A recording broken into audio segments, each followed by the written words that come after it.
Hello, hope everybody's doing great today. Today, what I'm going to do is go over some ways that you can keep your business afloat, not just afloat, thriving during the winter months. I've been doing real estate for about 9 years, 10 years going on 10 years in January, actually. So January 2025. So I've seen well, this would be my ninth winter season. Okay. So guys, the tendency is to scale back and to stop um, doing your business. We do not want to do that. We do not want to do that. We don't want to completely shut things down. So I'm not saying you have to spend the same way on your marketing like you do in during the winter months, but you can adjust your marketing. You can adjust some things that you're doing in order to bolster your lead flow and to actually get the same amount of leads or more leads that you would have gotten during the summer.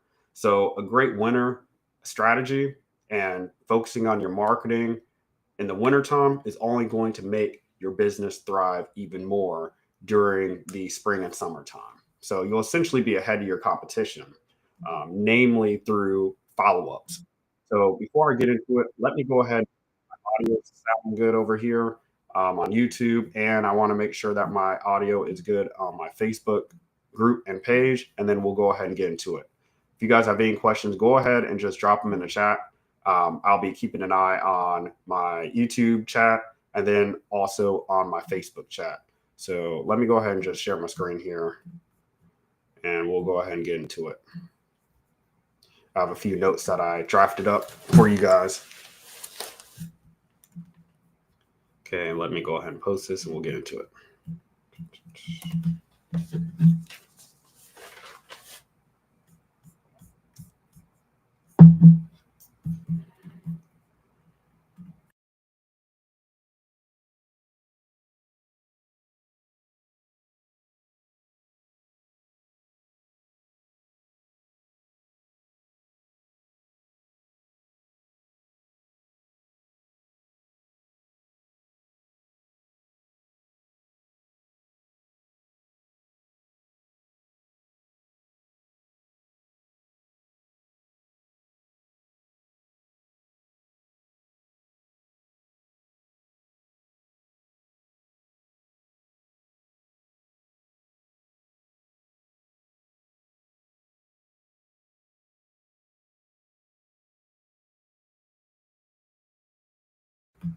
All right, great. So let's go ahead and get into it.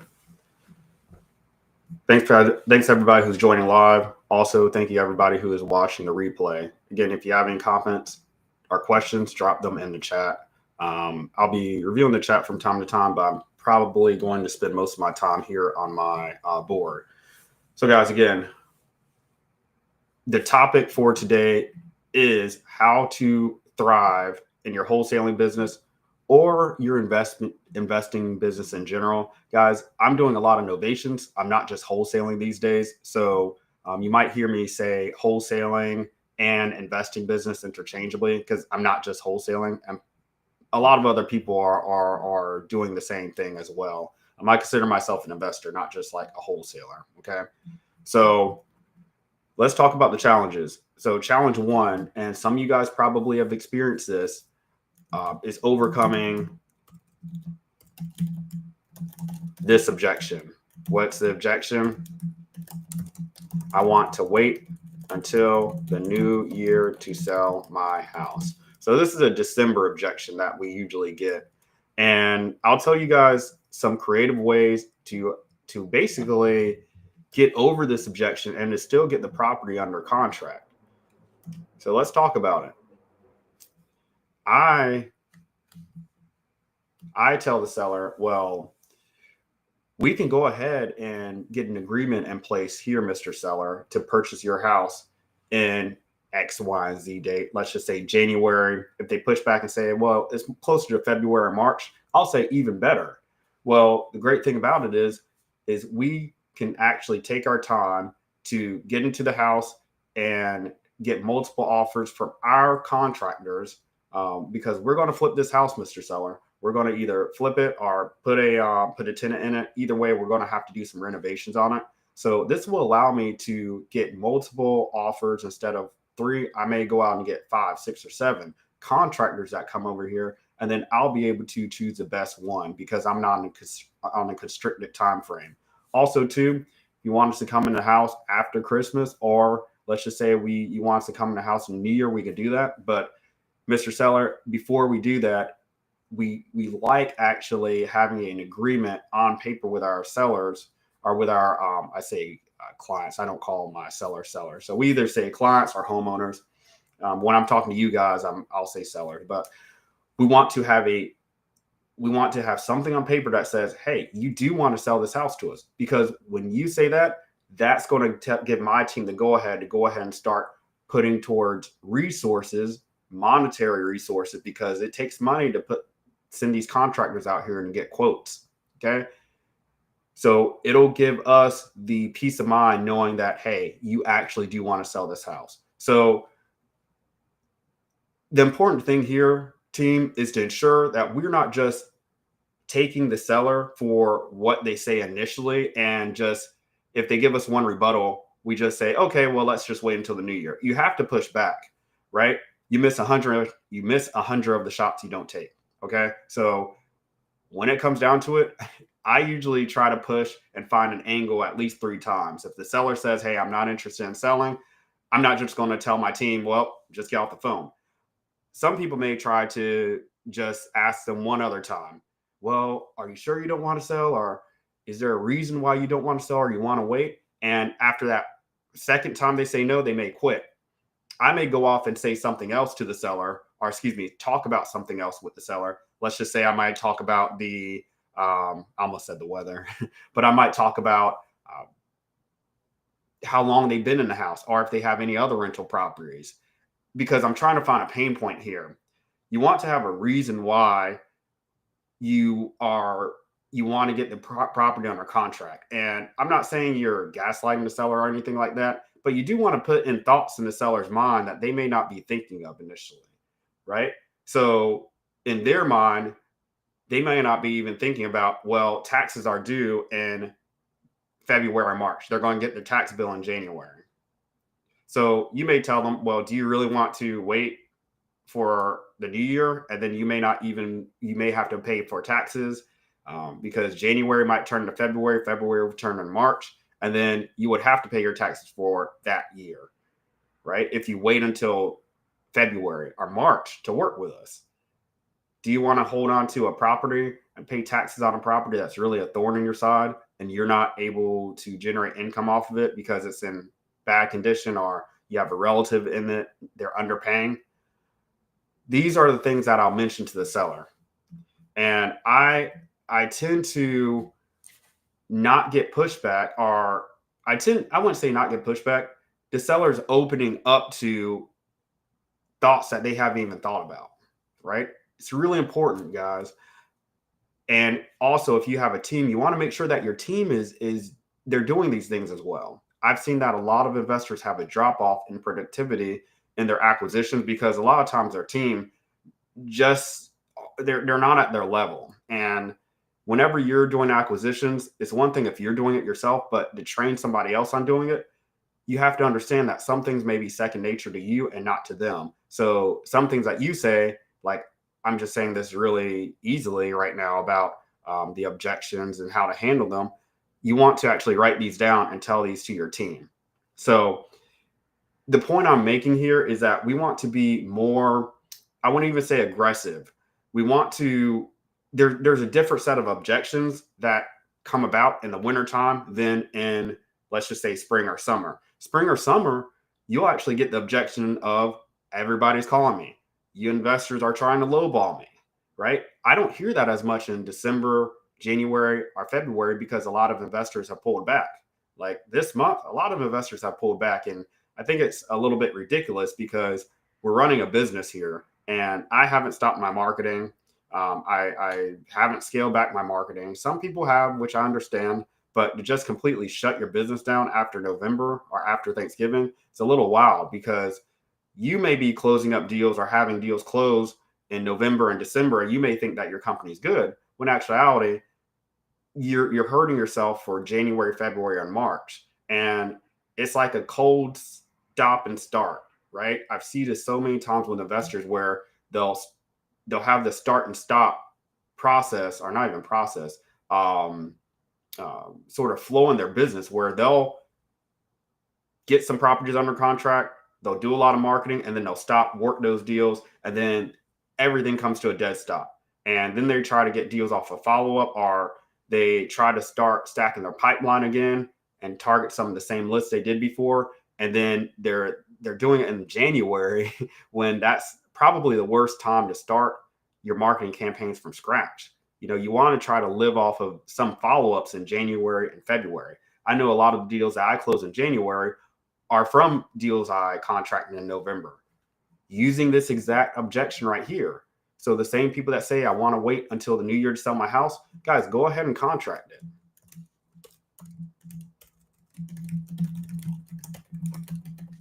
And push the contract date out to 4 or 5 months. The thing is once you get the property under contract, the seller is going to feel like they're already in agreement with you, which they are, but they are already going to feel like the selling process has already started. And so once you start sending them paperwork, or you say, we have this contractor going out to the house today, this, that, and the third, a lot of them might change their mind and say, you know what, I want to go ahead and and get this thing taken care of before the new year, because you're still selling yourself to the seller after you get the property under contract. And so if they see things are moving quickly, in their mind, they might say, well, I thought this was going to take a lot longer because of the winter months, but it actually won't, because you have processes in place. Your title company is going to be doing business all the way up until December.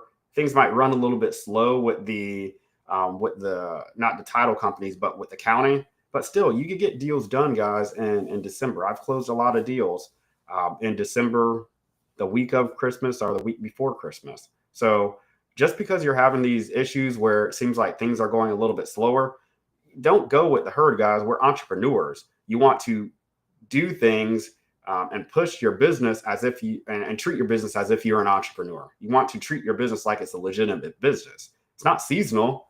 As far as I can tell, people are still buying and selling houses during the winter months, during December, November, and January. So other than bank holidays and major holidays, we're still doing our business here. And grab some coffee or some tea. Let me know if you guys have any questions on that. Okay, great. I just want to make sure my audio is good too.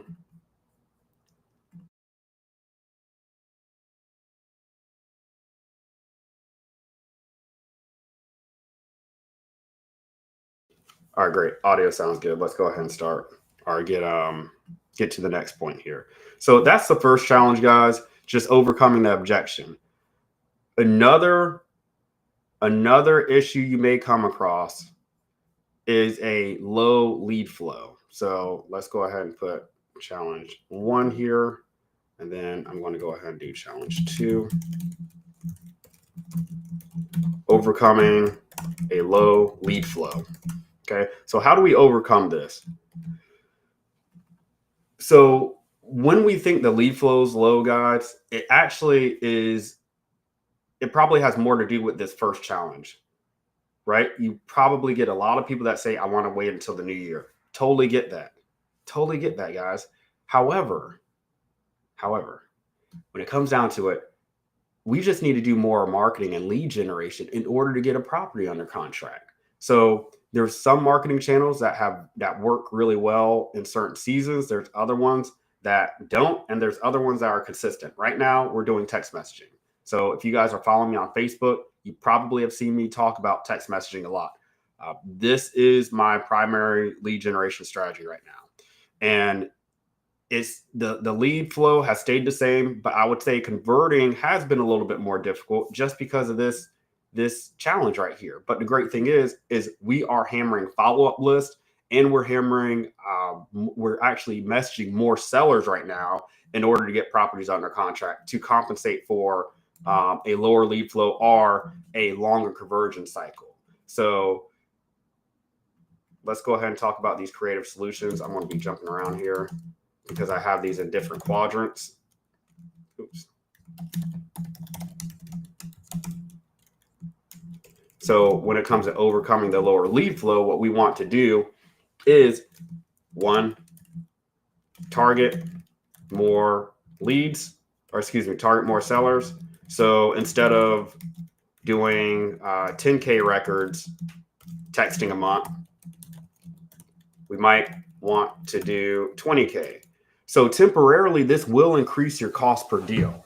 It will, but we need to be doing more volume to compensate for the sellers that want to sell in January.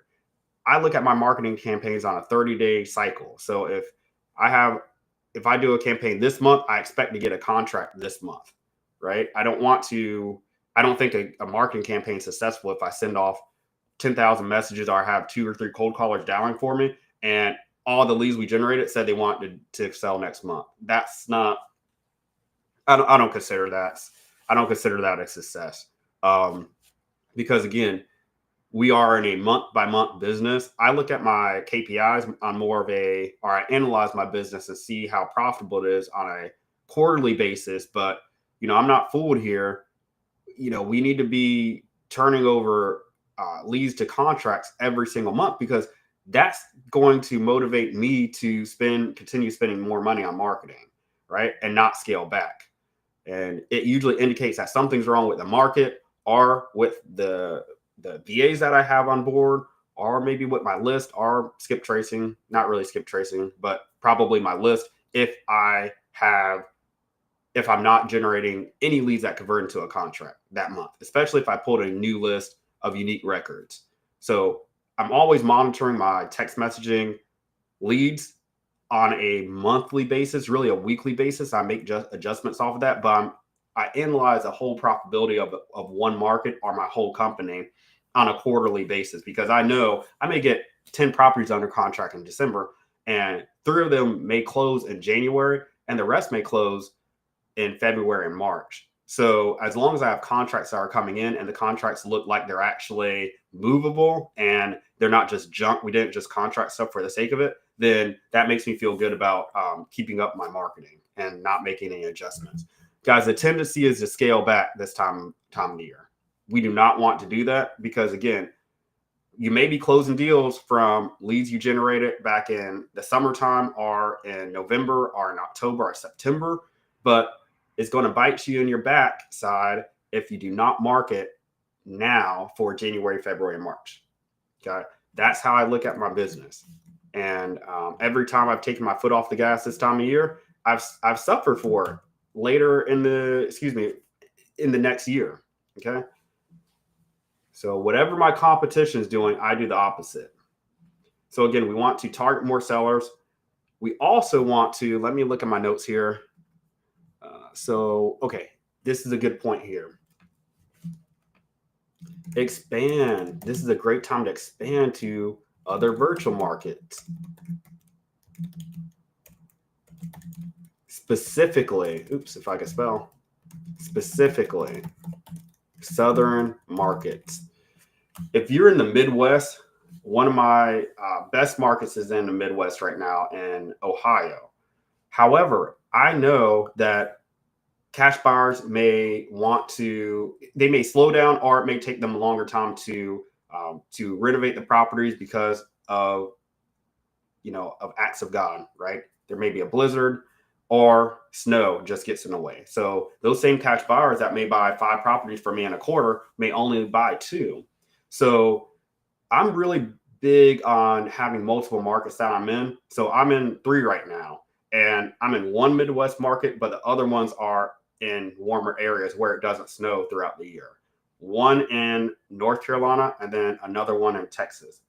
But I rotate between about 5 to 10 markets every year, because some of them are just too small to target month in and month out for a whole year, and without having to target the same data. So if I could stay in a small area like Little Rock, Arkansas, for instance, for 2.5 months maybe before I have to rotate and pull the same data. Well, if I upload the same list that I pulled and skip trace it inside of my CRM, inside of my skip tracing platform, and then I upload that list into REI reply or batch dialer, well, I'm going to get like 70% or more duplicate phone numbers, where if it was 10,000 records, I really only have 2,000 unique phone numbers. That's not going to do it. Now, I could delete all those previous text messages and sellers and stuff, but I found that still the list will not perform well if that's the case. So I only like skip tracing and pulling the same data set. Let's just say I'm targeting an absentee tax delinquent list. I'll only pull that same list in the same zip codes once every 4 months. So like once a quarter, if that. I try not to pull the same criteria more than once every 6 months, because you're just basically wasting money skip tracing and pulling the same data. So my strategy is to take that same list that performed well in a Little Rock, Arkansas, and maybe go to a Tampa, Florida, or Miami, Florida, or Jacksonville, Florida, right? Orlando, Central Florida. You see what we're doing here, guys? But I'm not just flippantly going to any warm market. I'm still doing my zip code analysis to make sure I'm going to a market that's actually decent. Okay. Hey, Jermaine, good morning. Good morning. Happy Sunday. Great seeing you here. Let me know if you have any questions or if this is resonating with you. So I'm going to keep that there. I like the good morning message. I don't have coffee today. I have tea in here. So not any caffeine. So you guys got to pump me up. So again, guys, just over the last 8 winters that I've been doing this full time, I've always seen, I'm seeing the same things happen over and over again, as far as just the same issues that come up. And then also too, December is like the slowest month as far as investors working, right? I'm not even saying with sellers. For some reason, investors take off this month, and it's just odd. I don't know if you guys are getting burned out or what, but I mean, I don't want to suffer in January because I stopped marketing. I completely shut things down in December. It just doesn't make sense to me. So again, guys, expand this up to virtual markets. I can suggest some markets here. I'll pull up my zip code analysis sheet. You guys know I love this zip code analysis sheet here. So let's go ahead and talk about some virtual markets here that might be advantageous to target in the wintertime.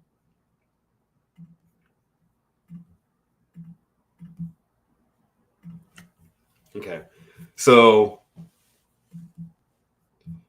this is my zip code analysis sheet. This is mine that I'm using for, I have multiple MSAs on here. MSAs, guys, are just metropolitan statistical areas. So any city that has any major city, I put all the counties on one spreadsheet and then all the zip codes in those counties. So for instance, let me use one that's pretty common. Okay, so like Houston. So let's just say I'm targeting Houston here. The tendency for a lot of investors is just to put the main county and only consider the main county where the major city is. So Harris County in Houston. However, I put all of the counties on this sheet for the entire MSA, because there may be some areas that you haven't even considered. But when I look at the data, I mean, this is actually a good example. This Galveston one, back in 2021, when I first started doing this analysis, there were 22 homes sold.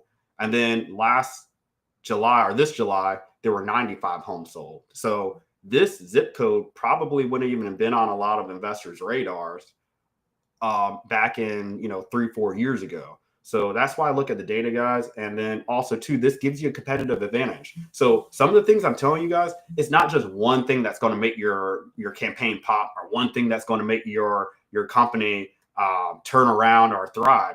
I'm giving you different options to consider here, right? Different options to consider. Take what works or resonates with you, and maybe there's a nugget you can pull out here. And anybody that's joining live or watching the replay, I hope you guys are getting value out of this. I always want to make sure I am presenting the best information to you guys, because your time is important. I get it. Mine is too, and I wouldn't want mine wasted. So this is a gem right here. You want to target zip codes that you haven't even considered, probably.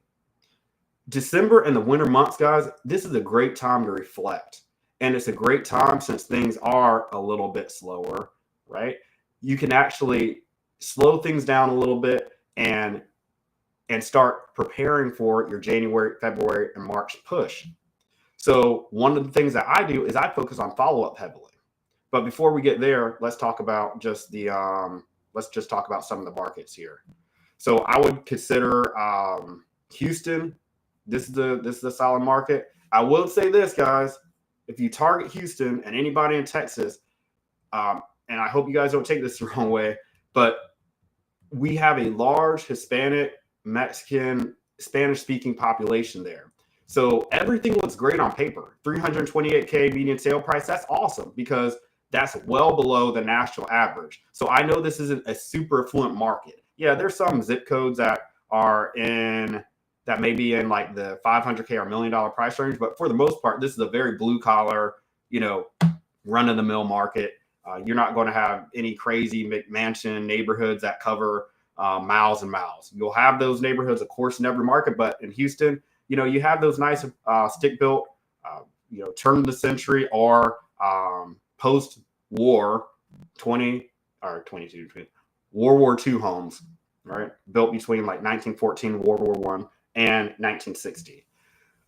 So days on market is pretty low as well. So I like targeting any area where the days on market is lower than 50. So we have 36 here and 111 homes sold on average. So that's averaging all of the zip codes in the whole Houston MSA. On paper, it looks good, but I'll tell you this: you have to be mindful of the Hispanic population here. So I pull my list, and when I actually pull my list, I have a demographic filter where I'm able to eliminate any homeowners that are Hispanic. Why? They're playing the same game as us, guys. They're playing the same game as us. You're not think about who's going to flip the house, like who's going to be the construction crew, not actually flip it or own the flipping company, but who's going to be the construction crew. They're not going to be Armenian. They're not going to be from Kenya.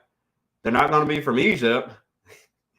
They're probably going to be Spanish speakers. So if you are targeting homeowners that bought their houses like I do for less than $100,000, and they may have bought their house in 2004, 5, 6, what's the likelihood that home, if it's purchased by or if it's owned by Michael Rodriguez, that he's going to want to sell it at a discount because there's no repairs on it? In my experience, I'm not just saying this out of conjecture, but in my experience, when I start targeting, or when I was targeting Houston, I pulled out a few years ago. I still target it every now and then, but it's not one of my main markets because of this reason. When you target this market and you're targeting Rodriguez or Emmanuel or Carlos, guys, they're going to have family members that most likely renovated that home, and then they're going to tell you, "Oh, you can buy the house, but it's already renovated." Where there's no value add there. Yeah, they could be in a distressed situation, but that demographic is the same as LLC owners, trust, churches that own homes.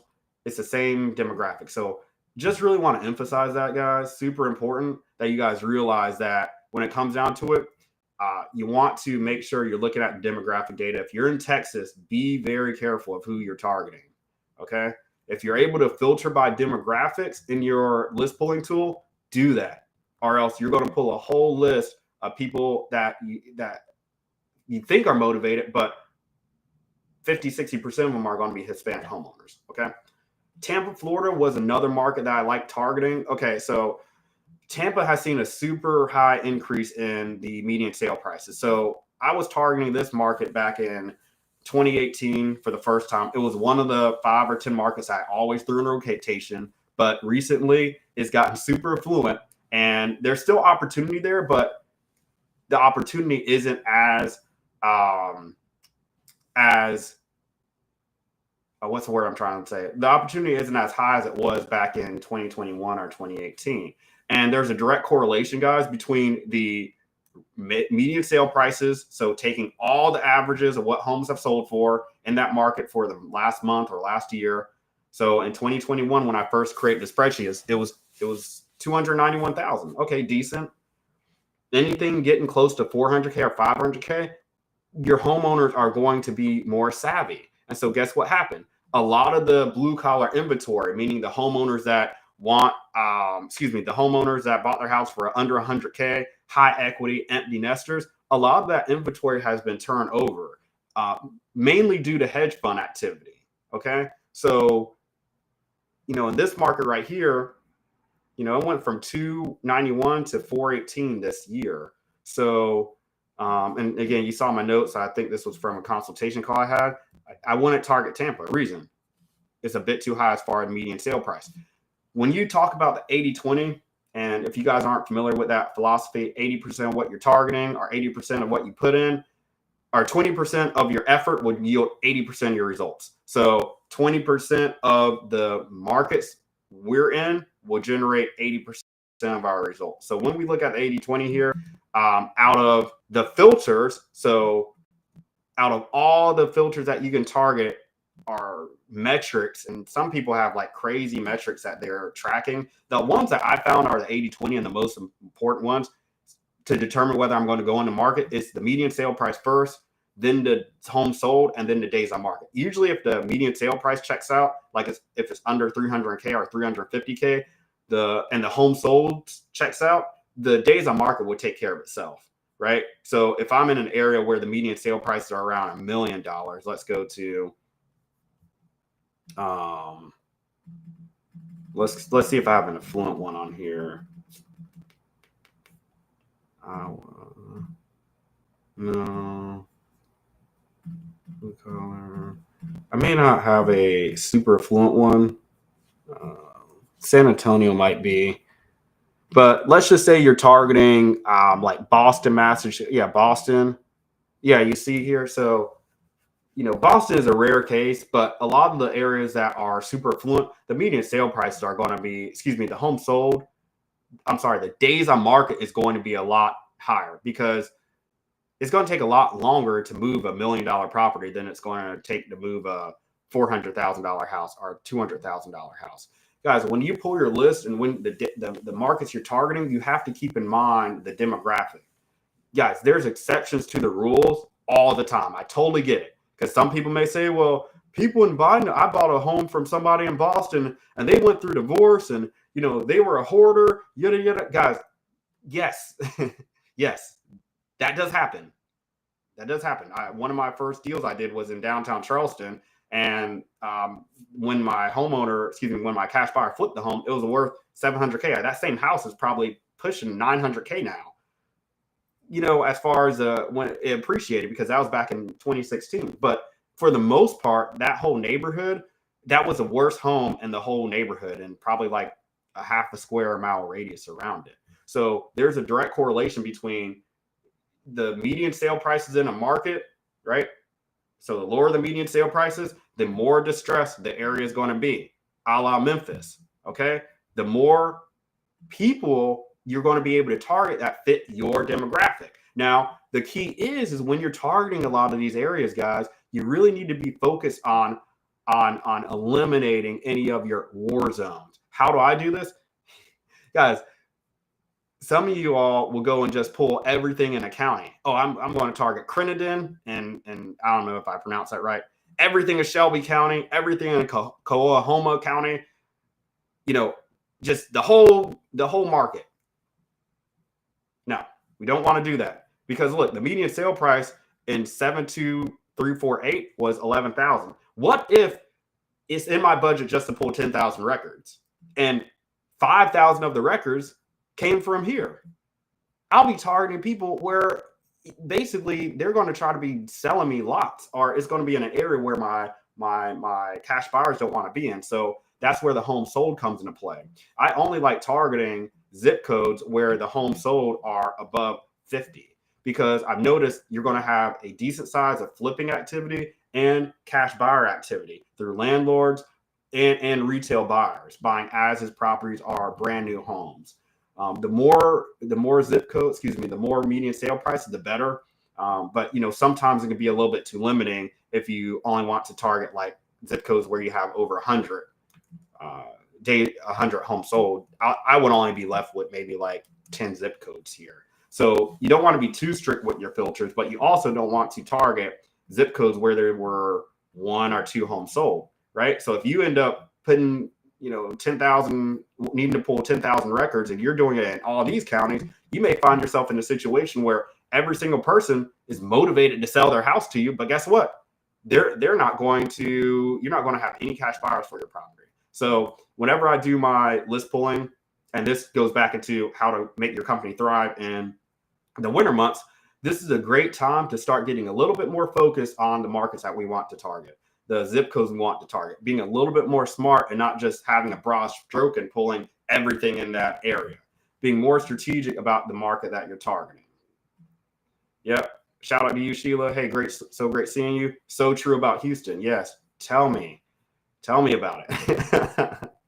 I targeted Houston from 2018 all the way up to 2020. What I've noticed, where there was a large transfer of property ownership after Hurricane Harvey. So the months and the few years after Harvey were great, but now it just seems like a lot of people that bought those homes, they weren't investors that flipped them. A lot of Hispanic homeowners bought them from homeowners that probably just got an insurance payout and bought a house in another city, or just bought a newer house or built a newer house. They'd like, most of those homeowners in Harvey probably did not. What am I saying here? They probably did not use their insurance claim to rebuild their house. They probably were like, let me just get cash out and I'm just going to move somewhere else. So that left the opportunity open for people to come in and buy those homes and renovate them, because not all of them were tear down. So think about it. What population, what demographic are great at renovating? Who do you see on construction sites? Guys, I'm just saying what the facts are. They're not Kenyans. They're not from Australia. You don't have a whole bunch of British people working on these renovations, but most likely Hispanic population bought up a lot of these homes. So that's just something to keep in mind, guys. Okay. So let me go back to my notes here. If you guys have any questions, let me know. Any input. Hope this is resonating with you guys. So don't want to get too far off topic. I can always talk about the market analysis. Love talking about this stuff. All right, let's go ahead and get into the notes here. So to recap so far, and I'll go on for about another 30 minutes with you guys. To recap so far, the key challenges are overcoming this objection. Seller says, I want to wait to sell my house till the new year. Simple solution, go ahead and contract it now, and then post date it for 4 or 5 months later. But once you start moving and things start moving quickly, you could probably get the seller to sell a lot quicker. Maybe not in December, but if you start the process in January, you'll be looking at closing that deal maybe in March or April. If you get the process in November or December, that will close in January or February. So a lot of people want to start their wholesaling companies, restart them in January. I know how it goes, guys. New Year's resolutions, we get super excited. Oh, I want to, you dust off your rich dad, poor dad book, and you say, I want to give real estate a try. Let me contact Cece. And the people I'm working with now already have anybody listening to this already have a leg up, because you guys are listening to me and you're going to say, hey, I'm not going to stop doing my marketing. I'm not going to stop. Now, I will say this, ways you can scale back. I'm not, guys, I'm not naive over here, and I'm realistic. I may have done a lot of deals, but I was where you were right now, and a lot of the issues you deal with, I'm probably dealing with, but maybe at a little bit of a larger scale. So areas we can scale back. So I get a lot of people that ask me this: should I continue marketing in November and December? My answer is no, but I talked to one of my clients earlier this week, and he said, you know what? We have a lot of properties under contract, but some of them look like they'll be smaller assignment fees, and then some of them look like they might close in January or February, and then a few of them are just almost like junk that acquisitions manager contracted just so they can say that they contracted properties, and squeezing opportunity out of areas that may not have opportunity. So if you say, hey, should I continue my marketing in November and December? I'll say yes. But you can scale back or get a little smarter about your targeting. So this is a great time, like I mentioned earlier, this is a great time to reflect on where did your deals come from. During the summer months, you guys were probably just moving at 100 miles per hour, and you didn't have time to sit here and analyze your KPIs and really see what best lists perform. I suggest you guys take a look at where your deals came from. You probably know this, but you could double down on certain areas and then cut out certain areas that may not be the most lucrative, right? Even if you're in one market, let's just say majority of your properties came from a few zip codes. Well, you can go and just target maybe a more broader list in those handful of zip codes. Or this might be a good time to reach out to your cash buyers and ask them, hey, are you looking to buy in this zip code in the next 2 or 3 months? And you could do a specific campaign for them. I don't suggest that, but again, the more certainty that you have with your deals closing, you're going to be better off and feel a lot better putting that money in marketing. Guys, cash buyers they don't stop buying during this time of year. Right? The only reason why a lot of things go slow is because of the darn title companies and the attorneys and then the county when you're doing the title search and getting that information back. But that doesn't mean everything shuts down. That's not the case. Business still has to go about. So you could get smarter about the areas you're targeting. Okay. So some areas some things that I've done over the years have been this: focus more on follow-up. Guys, this is a great time of the year to do an annual audit in your CRM. Okay. This is the number I usually see. Whenever I go into an investor CRM, about 45% of the leads have been contacted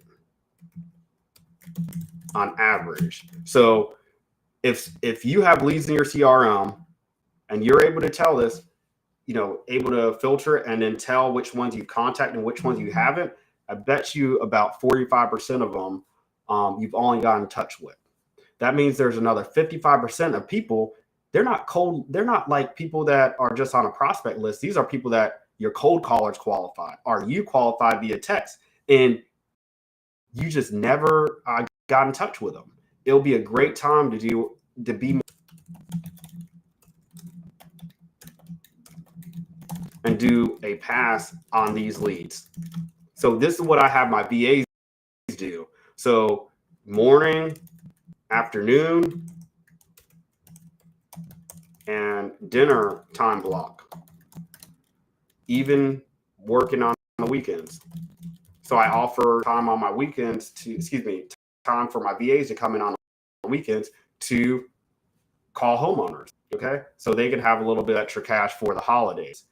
Right. In addition to the bonus that I provide them. So, you want to be aggressive and do a pass on these leads. Guys, if you're calling these people yourself, you're not spending any more on marketing. So, basically what I'm getting at here are, I don't like saying this specifically to everybody because I don't want my words to be misconstrued and people to say, well, Cece told me to just stop marketing. That's not what I'm saying. But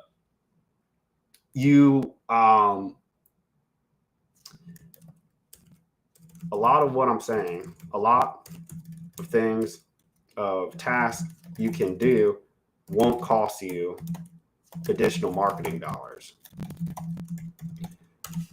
So another demographic you could target, guys, is this. Let's go back on. Okay, so you can also target these individuals. Think about anybody who fell out of escrow, ghosted you, any seller who fell out of escrow, ghosted you, or you were so close to contracting the property, but were off by a few percentage, a few dollars, let's just say. Not really a few dollars, but you were off by maybe like 10 to 20%. So these are people you want to really focus on. Whenever you're doing this audit, you can go in your CRM and you look at the notes, guys. You could go in there with your VA or your your acquisitions team, and you can tell them, hey guys, we need to do an audit on all of our leads. Go one by one. You can break it up in multiple days, and you can divvy up which ones you'll call or what your acquisitions team will call, which ones they'll call. Super important here, guys. I do this on a monthly basis, but it can be a little bit overwhelming when you're trying to do this on a if you're trying to do this and you haven't done this before, but you have to start somewhere. Okay. So I really like this exercise here because any leads that fell out escrow or you were close to getting them under contract, you were already so far in what I call the wholesaling timeline. And you guys have probably seen this. You guys have probably seen me create this, show you this image here. Let me see if I can put this here. Okay, sweet. Okay, cool. Yeah, so why am I bringing this up?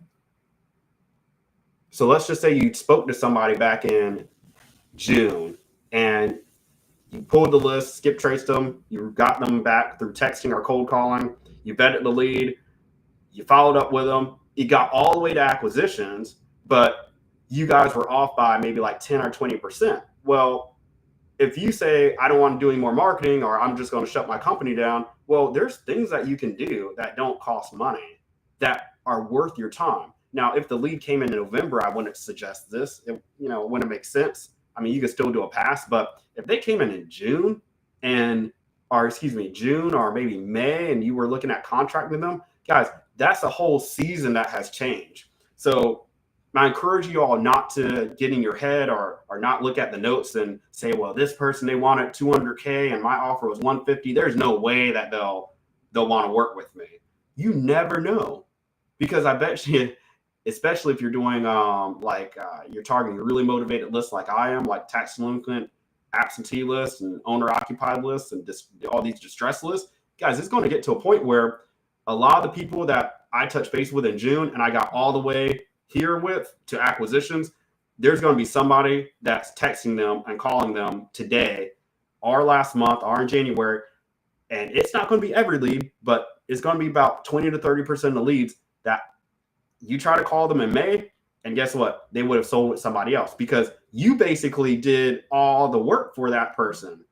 You negotiated with them. Let's just say you got them down from 300 to 200. You still need to get them at 150. Well, the only thing that your competition has to do is just call them and get them down to 150. Or the seller may even just say, hey, I'm realistic about what the property's worth. Yeah, let's go ahead and move forward with the contract. And they're piggybacking on all your follow-up. So that's why I'm really big on follow-up, because you basically have done all the work, and then it'll be a shame to do all the work and then you get the seller this far and then somebody else closes the deal. That happens to me so often, and it has to happen to you a lot for you to learn your lesson. It happened to me a few times, and I just got really ticked off, and I put process in place because I was spending a lot of money on direct mail when I first started. And the fact that I can look and see the lead was in my CRM and my team or myself just never got in touch with the homeowner, man, never followed up with them. And then the house sold for less than what I offered them. Let's just say I told them 150 and they said, no, I'm never selling for 150. And then somebody else I see on Zillow that it sold for 100,000. Like, guys, that's super frustrating. So again, now's the good time to be aggressive about your follow-up. Now's a good time to be aggressive about your about just getting in touch with these homeowners that fell out escrow. Again, guys, these things are low cost. And then honestly, too, if you have a little bit more time on your hands, guys, it might be worth it, even though you have a team, to rolling up your sleeves and saying, you know what, I think I might have to do a pass on all these leads. I've done that, guys. Not recently, because luckily, I'm very grateful that I have a team that's in place that's helping me out and they know what they're doing. But there used to be a time where I would have team members working with me and I would be working alongside of them. I'm like, why am I paying you? I would have acquisitions managers in place, and And then I would just tell them to type up the contract. I negotiated the deal down. I did their whole job. But sometimes you have to do that, guys. I'm not saying all the time if you're doing that for every single deal or throughout the year, you need to reevaluate the people you have on staff. But for the most part, it's still your business. It's still your business. So we have to be mindful of, hey, how do we get this business? How does it stay profitable? Okay. And a lot of times it comes through you. All right, guys. So I'm going to wrap up here in a little bit. So again, I'll summarize here. Overcoming this objection. I want to wait until the new year to sell my house. Go ahead and contract it. Overcoming a low lead flow. Guys, you want to make sure that you're focusing a little bit more on follow-up. Okay. So you want to target more sellers. It may take one, and I'll write this here so you guys have this. It may take you 1 out of 50 texting leads to contract a property in the winter months. But in the summer, it would take you 1 out of 30 leads. So, I'm not saying this is true, but I mean, this is true for everybody. And these numbers are like, I'm seeing these numbers, but the key takeaway here is that it may take you more leads to contract a property in the colder months than in the summer months. Now, one or two things. You can either keep your lead flow the same, keep your marketing the same, and then it's going to take you longer to contract them, or you can double your marketing in the month and get a property under contract. And just know that nothing's falling apart. The sky isn't falling. Wholesaling or investing isn't working. We're not saying that. Only thing I'm saying is that you are putting yourself in. You're just having proper context and realizing, okay, this part of the year, yeah, Cece said it might take me more leads to get a property under contract. Does that mean everything's doom and gloom and going into 2025, you have to get 50 leads or 100 leads to contract a property? No, just know that there's spikes, ups and downs. And these are just some deviations I've seen over the years. And, I just want to, calm your nerves down. If you guys are nervous or you're saying, man, nobody wants to sell. Well, you probably have to do a little bit more volume. Does that mean you have to target 100,000 people? No, there's balance here, but we also need to realize that during this time of year, we may need to target more volume in order to get a property under contract. I'm doing texting now, crushing it with texting, love it. So it is my primary marketing channel. If you guys want me to set up your REI reply accounts or hire your VAs, you can click you can screenshot the little QR code there. I'll just take you to a Google form. It'll take like 2 minutes to fill out, and I'll reach out to you guys today. So let's do that. Areas to keep consistent. I have this as a separate quadrant, but I guess I'll write some things here. So this is, your marketing, definitely. But again, I'll put an asterisk on that because, you can scale back your marketing. And I provide a context here, okay? So you can scale back your marketing and get a little bit smarter about your targeting. But you want to have some sort of marketing or follow-up. I would say follow-up. Okay, so again, I need to be careful with how I say this because I don't want you guys thinking you can just build your business off of this. You can live off a follow-up for like a month or two, but don't get fooled into thinking, oh my gosh, I went through my whole CRM and I found like 5 deals in 1 month. Yeah, if you haven't done a pass on all those leads and you have 300, 400, 500 leads in your CRM, yeah, you're going to find some gold there. But you need to be stacking the pipeline so you have new follow-ups this time of year next year, right? So, you can live off a follow-up for a few months, for probably like 1 or 2 months. But you don't want this to be the foundation because you could end up falling in love with that that strategy and just say, well, man, I closed 5 deals off a follow-up. You look at your KPIs and you're like, man, over a quarter, we closed 10 deals off follow-up. We're just going to do that. And the tendency is to like stop everything else you're doing. I look at my marketing like a pie. I've done this before, guys. It's the same thing. Like if you first started, a lot of you guys probably targeted a super niche list, or you did driving for dollars. And then you said, well, it worked in the first year for me. I closed like 100K, 200K in assignments. Well, let me just do that more and try to scale that up. And then you quickly realize that you have a limit on how many driving for dollars deals you can get because you're exchanging your time for money, right? And that I've seen one person maybe that was able to scale that up. Okay. So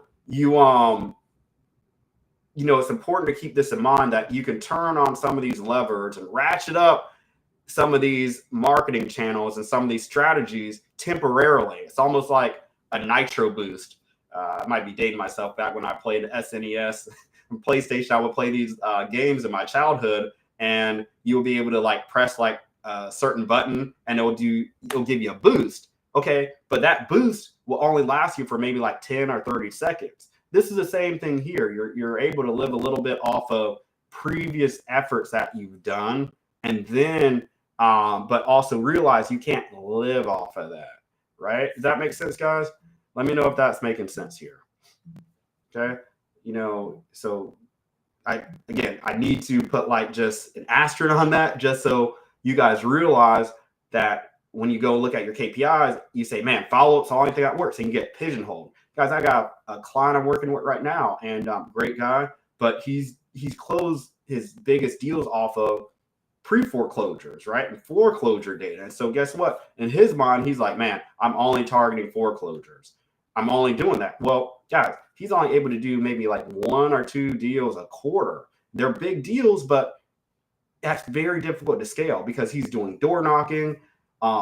Again, if you want to get to 7 to 8 deals a month and you want to try to limit how much involvement you have in the company, I would say in more of the medium and small tasks, you have to be able to outsource some tasks. And you can't outsource a task like door knocking to a Filipino or to a $5 hour VA. That's just not scalable.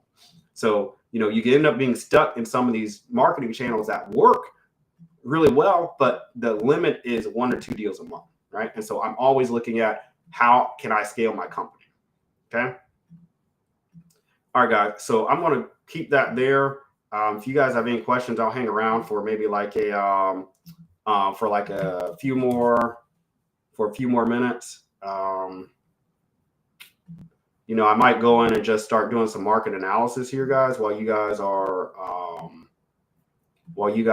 on the call, and maybe some other people will hop in here. But if you guys have any questions, just let me know. And if you want to work with me, you fill out this form here. The main thing I'm offering, and I'm very transparent, guys, I am a consultant. I'm doing this full time, but I am a consultant. So the main thing I'm offering right now is my REI reply setup. Okay. So again, if you fill out that form, if you click that link, it'll take you to this form here. And then you just put your first name, last name there, email address, phone number. I'll call you. Which service you want. We do all these, but our big money maker right now, and the things that's making our clients money actually, is our REI reply setup. So we've done over 100 this year. And I'm telling you guys, right now, it's the blue ocean. If you guys were investing, if you guys were wholesaling back in 2020, 21, 22, long as you got in the game before 2023 and you were doing marketing, you understand what I'm saying here as far as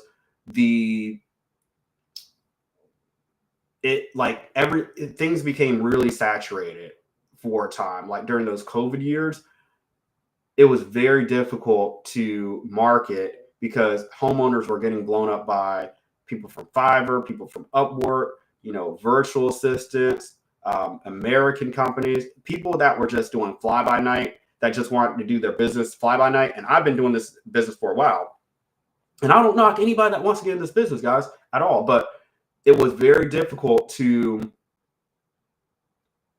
distinguish myself from newer investors, right? If we're both sending a text message, it doesn't matter if my text message is saying something better than somebody else. These same homeowners were getting blown up by new investors, people that weren't practicing best practices. So like people that opted out on their list, you know, these people overseas, they don't care. You know, they were blowing up these homeowners week after week. We had new investors that may not have really realized what they were doing. They just wanted a deal, targeting the same homeowners, the same list of 1,000 sellers every single day for like 3 months. And the people are like, take me off your list, take me off your list, take me off your list. And they would just continue blowing them up. So that's when these 10 DLC laws went into place. Guys, it basically reset text messaging as we know it. If you have not done text messaging after October of last year, you're missing out. Now, it's difficult to get your account set up and registered. So we took the time because we saw that our clients needed this. And honestly, I was doing marketing for clients, and my lead generation program was guys, was just cold calling. And so I was generating leads for my clients, but they weren't converting. So I shut down my lead gen program for about 3 to 4 months. And then I reworked everything, and I figured out how to use texting, figured out how to send off RI reply, or set it up, figured out how to send off messages in mass. So now we can send off 5,000 messages in one drop like we did before 10 DLC. So we hacked the system, and then we've been setting up accounts for people. Again, just because we saw there was a need for it in the marketplace. And so that's what we're doing. I would say this is our most valuable service we're offering. It's not something where it's like, I mean, we're the only ones that are doing this right now. And so we'll take you through a consulting call on how to actually set up the best practices. We put all of our workflows into your account. We set up your account, essentially how ours is set up. And then we show you just how to send off your campaigns like we do, right? If you go to REI Reply or any of these other tools yourself, they're going to show you how to send off one message a minute. Well, we were doing that earlier this year, and then we figured out around May how to send off 1,000, 2,000, 3,000, 4,000, 5,000 records in one sitting. So nobody else is doing it. It removed about 90 to 95% of people texting from the marketplace. So now, guys, it's a blue ocean. So that goes back to my original point, is this is the perfect time to start texting. And I talk about it a lot because nobody's doing it. And our marketing KPIs are a lot different than what they were before. So I'm going to show you guys just a KPI sheet here. And I don't think my client will mind me sharing this with you guys. So text messaging KPIs. Okay. All right. So this is from one of my clients, Marcus, and I posted his KPIs, guys, on Facebook a few weeks back. You guys can look at the post, but I'll just quickly go over it. Smooth. How much is the setup? So it depends if you have a website or not. Also, if you need a list pool and you need that skip trace. So there's different levels. Please fill out the form and I'll get in contact with you, okay? If you fill out the form or if you drop your email, I'll reach out to you, okay? I just don't want to say it and then you say you don't need that. I need to see what you need first, and then I'll tell you. But it's worth the price. Right now we've set up 100, so it's not like it's $10,000 or anything like that, or even $5,000. Like it's way less than that. But it comes with 90-day support too. So fill out the form and then we'll get in touch with you, okay? All right, so let me show you guys what the KPIs look like, and your mind will be blown away. I wish I had a KPI sheet from 2022.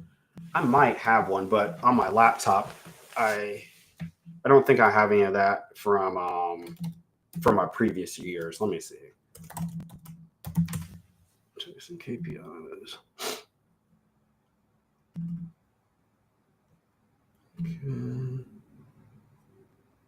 Okay. Nah. I like showing you guys data here to like compare and contrast it. But you know, if you guys were texting before 2022, you most likely know this. Let let me go back to my thing here. I try to open something up. I have all these tabs going haywire here. Don't save. Okay, cool. All right, perfect. Right. So texting KPIs. Okay, cool. Yeah. So texting KPIs. So when I look at this, and this is for a client I start working with back in, Marcus came in like August. So yeah, September, October, November. Okay, gosh, we're on our fourth. We're almost wrapping up our 4th month. So I hired his acquisitions manager, lead manager, his cold caller, his texting manager, taught his texting manager how to pull the list, how to send off the campaigns, and we set up his REI reply account. He's getting about 5 deals a month roughly right now. Majority through texting. Why do I love texting too, guys? It's not just the leads you're able to generate. It's so good. It's not just the leads you're able to generate. It's also how quickly they convert. So you can expect, if you send off 10,000 texts, guys, over the next 2 weeks, you will be able to convert one of those leads into a contract this month.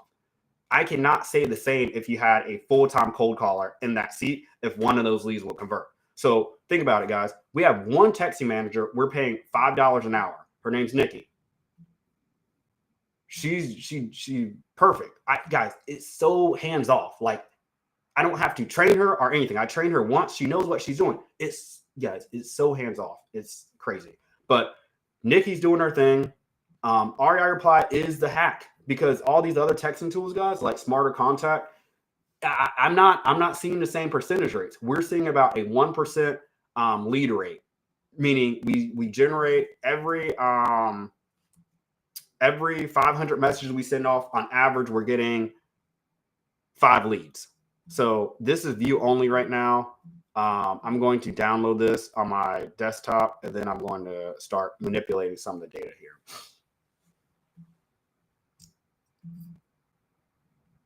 Okay. So I need to give you guys context as to why this is so much better. That's why I was asking you guys if any of you guys were texting before then, before our 2021 and 2023. Okay, cool. So let's go ahead and get into it. So number of leads generated, I'm just going to do an average, or a sum, or an average rather. So from September to December, we're looking at, guys, 5 leads. So round this up, it's going to be 6. Do you guys know, and you can drop this in the chat, how many leads on average do cold callers get per day? 1 cold caller per day. What's the average? What's the average, guys? You guys know?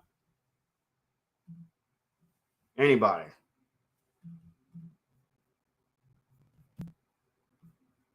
I'm going to go back to the chat here. I'll tell you guys in a little bit, but, what do you guys think the average is? What numbers are you seeing right now? Cold calling. Okay, I'll tell you guys. So 1 lead per day. If you get 2 leads, you're lucky. Let me see if I can open up a cold calling KPI sheet I have here. I'm doing a lot of texting, so cold calling is really secondary for me.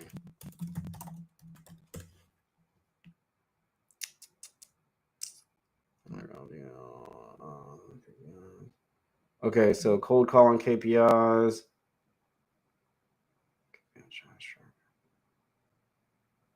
Okay, yeah. Okay, so let's look at this one. Let's look at this one here. So this is from a client I was working with earlier this year,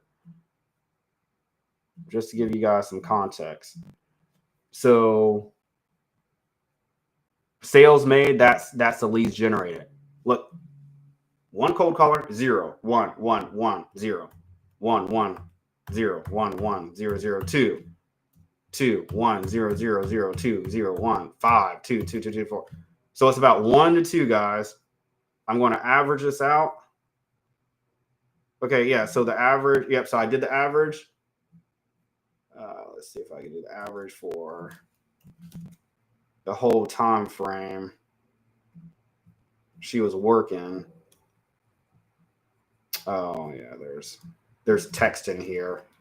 So there's texting there. So guys, it's about 2 leads per day, 1 to 2. Really, because a lot of these were like duplicates as well, and they included buyers. She included buyers. It's about 1 to 2 leads a day. So you look at texting, we're at 6 leads per day. And guys, this is with one $5 hour VA. So both of them we're paying $5 an hour. So you can cover more ground with texting than you can with cold calling. And guys, the thing is, you're going to need more cold calling leads in order to generate a contract. That's the kicker. So not only are you generating fewer leads in a day, because really when it comes down to cold calling, it's not like you can put in somebody who's American or more experienced. That doesn't matter. What I found is that cold calling, there's a direct 1-to-1 correlation between how many hours you're sitting in a seat and how many leads you're generating. The skill level is really, it doesn't really make a difference. That's why I found whether they have a thick accent or not a thick accent, if you're cold calling and your numbers are low, and you're not even getting a lead a day, it's most likely because your caller isn't sitting in a seat for 8 hours a day.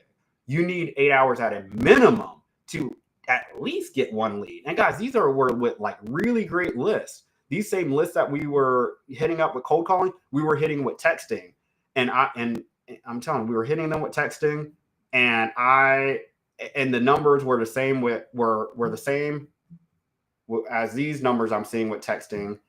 5 leads per day, as I was seeing with with this client earlier this year. So let me rephrase that. So our texting numbers were much higher than our cold calling numbers as far as our leads generated.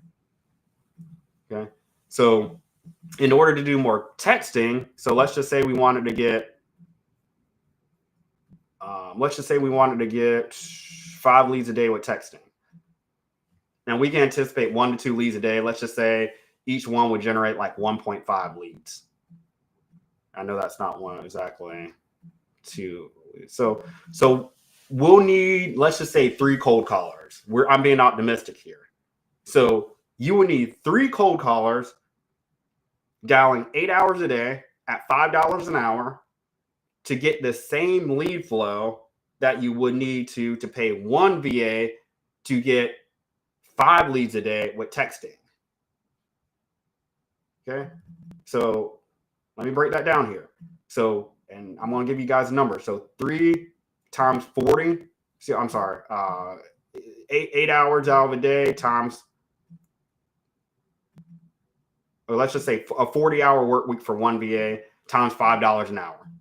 $200 a week times 4. So each cold caller will cost $800. You guys tracking? Times 3, we're looking at $2,400 to get just for labor. We're not talking about data. We're not talking about skip traces. We're not talking about dialers. None of that.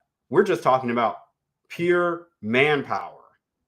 $2,400, and we're not even including Remitly transfer fees, which might tack on another $300, but that's another story for another day. But $2,400 for the labor to get the same amount of leads we would generate with 1 texting specialist. And then the cold calling leads are colder, no pun intended. And then those may not even convert. And then we probably need 4 cold callers or even 5 cold callers to compensate for the cold calling quality, the cold calling lead quality. So we might even need 5 cold callers to generate 1 or 2 contracts a month. Now I like cold calling still, but cold calling is more to like stack the pipeline. I look at my cold calling leads for, it's December now. Those are going to be deals in February, March, April, May. The timeline's taking a lot longer. Guys, where it's at right now is this is how I'm closing my deals up, right? And I'll tell you guys this. So let's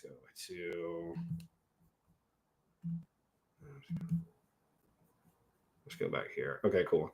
So I'll just do another thing off here. So my primary deal sources are coming from as follows. So I'm only doing outbound. So texting. So cold texting. That's my number one lead generation channel, or number one deal lead gen and deal flow marketing channel. Okay. And then I would say follow up from SMS is number two. And then I would put cold calling as number three, and follow up from cold calling is number four. Guys, anything I'm sharing with you guys, it's the real deal. Okay. I'm spending my life doing this. Like, I do this day in, day out. If you guys don't see me post online or disappear, it's because I'm running campaigns for myself. I'm closing up my own deals, and I have a pretty robust client roster that I'm working with. So I usually will come out, share what I'm doing. Like back in October, work with my clients, pick up a few clients, and then I'd work with them, get them right. And then once they're good, I'll go off and get a new crop of clients. That's how I work, guys. I don't have a lot. I mean, I have a lot of clients, but I work with a few people compared to other like consultants and coaches. I work with a few people intimately for several months, right? Because the thing is, guys, a lot of people come to me when they have tried other things. Like, I'm usually the last person they come to, and they ran out of money and they're trying to like get things up and running. I'm like their last hope. I'm cool with it. It's just, I was a little frustrated with that first, but understanding myself and then my life journey, now I understand like that's my role in the world. Okay. Is to help people out, and they come to me when they actually they tried everything else, because my methods are a little bit unconventional, and the things I'm saying may not resonate until you tried other things. Right. So unless you tried cold calling and you failed with it, and you've been cold calling yourself, it won't really resonate with you the same when I say, hey, do text messaging, or you won't even see the value of it, right? Unless you've tried other things. Okay. So yeah, so that's the number of leads we generated. Let's talk about the number of texts sent. So on average, we're sending off, it's like 500 a day. We increased recently. So 700 per day. So to find out what the lead percentage is, guys. So out of how many texts we send, how many leads we got back, we need to do this number divided by this number. I'm pretty sure. No, I always mess it up. Smaller divided by larger. Yes. So this is giving us a 7% lead rate.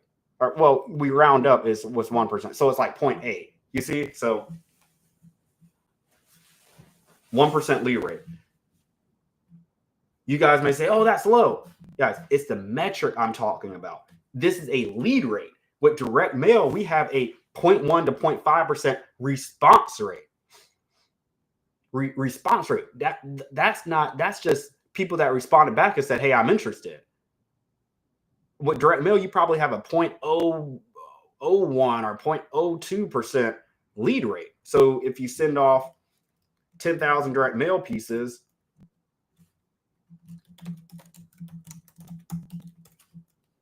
you can expect out of this 10,000 times 0.01.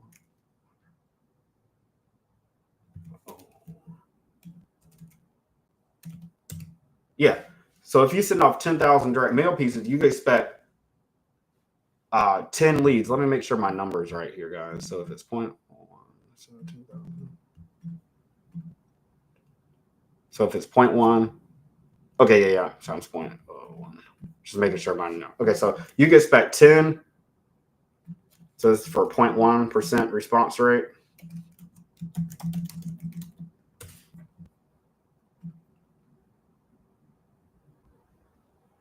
And then for a 0.5% response rate. So, anywhere between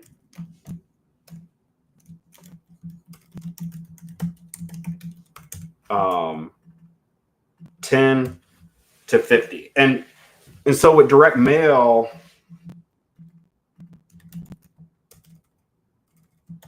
guys, when I was doing it heavily, just because somebody responded didn't mean they were a lead. So, so if somebody called back from a direct mail, they could say, hey, well, take me off your list.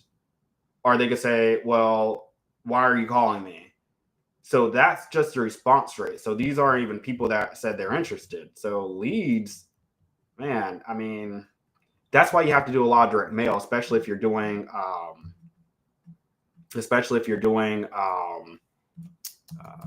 postcards, which have a lower conversion rate and response rate. So when you do direct mail, you have to do at least, I would say, like 20,000 pieces. If you get 0.5, and on that first direct mail drop, you'll get about 0.5% response rate, which is good. And then you'll get, then you should be able to convert a deal out of that. But let's just talk about the cost.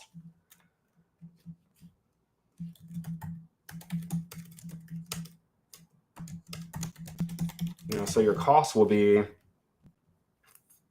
with this, let's just say 50 cents per 60 cents per mail piece. That's 12 grand, guys.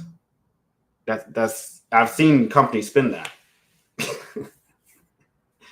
to get, and these deals convert. You may get a $40,000 deal, but the conversion timeline is like between 45 and 60 days. Like you're not going to get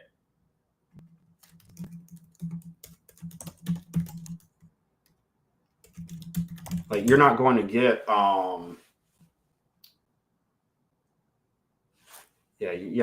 get like a deal out of this first lead flow. I'm just making sure my numbers make sense, guys, because these are actually numbers I've seen and I witness.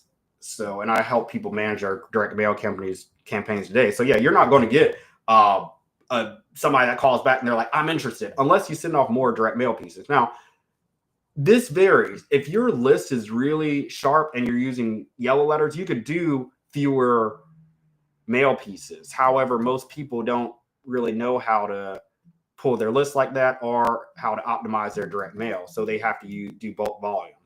So these are actual numbers that I've seen, guys. And it's a lot of money spending it. You could probably get, let's just be a little bit kinder here. Let's just say it'll cost you 30 cents per mail piece, 6,000. Still, the conversion rate is 45 to 50, 60 days, and it's still going to cost you $6,000. Let's compare this to texting. How far can 6K go with texting? All right, depending on what you're paying for skip tracing, if you're paying like 12 to 15 cents, I pay for the high quality stuff. So if you're doing equals 6,000 divided by 0.12, you pull 50,000 records for that. That's crazy. And that's just what the marketing, the data. Now data is pretty expensive. So, to cover that type of ground, you'll probably need 2 texters. So I will probably put 2 texting people. So we're looking at, 800 each. So 1,600 a month. It's like not bad, but I'll go and I'll probably, with that, I would only pull maybe like five, maybe like to 30,000 records, and then spend the difference on the texting people, because I'll still need like 2 texting people if I want to get through 30,000 records in a month. So let's just say it's 12 cents per record for data, 3,600 plus 1,600, 5,200 with 6,000 to spare. Guys, that many records with texting, if I do 30,000 texts times 0.01, I'll be 300 leads. If I'm converting 1 out of 50. That's 6 contracts, guys. That's not unheard of, because right now we're getting 2 to 3 contracts per month with 10,000 records. So, it just makes sense. Like, guys, I stopped doing texting for the longest time just because the numbers were saturated. The response rates the lead rates in 2020, like 2019 to 2023, texting lead rates were 0.2% to 0.4%, meaning I would need to send off 10,000 texts to get 40 leads, right? Conversions were around 1 out of 50 leads, because, guys, everybody was doing it. So it was almost the same as cold calling. So, and I had to spend this on data weekly. So you got to think at that point, if I'm spending 12 cents per skip trace times 40,000, 10,000 a week, I'm at 4,800. So, 4,800 to get 40,400 leads, to get maybe, let's just say 400 here, 400 divided by 1 out of 50 leads. It wouldn't be 8 deals. It would be more than that. It would be less than that. Get maybe like 5 deals. Or I could just put $5 hour cold callers on it and generate the same amount of leads for cheaper and pull less data. So that, 1 out of 50 leads was basically what we were getting with cold calling. So again, like, that's how I look at it. And I've just been keeping track of this data and just my KPIs for years. And so to me, it's a no-brainer, but I want to relay that to you all why it may be a no-brainer. Okay. So I hope that makes sense. I went on a little bit of a tangent here. Hope you guys are following me. I love talking about the KPIs. The KPIs, they don't lie here, guys. They really don't. So yeah, guys, I'm going to leave it there. I don't see any more questions. Thanks, guys, for joining. Might go live later today, or I'm most likely be posting on my Facebook. So hope you guys found value out of this. Whoever watched this live, again, Smooth, hit me up. And anybody who's interested, fill out the form here, and I will post this on my Facebook as well if you guys want to work with me. And then I will chat with you guys later. Bye.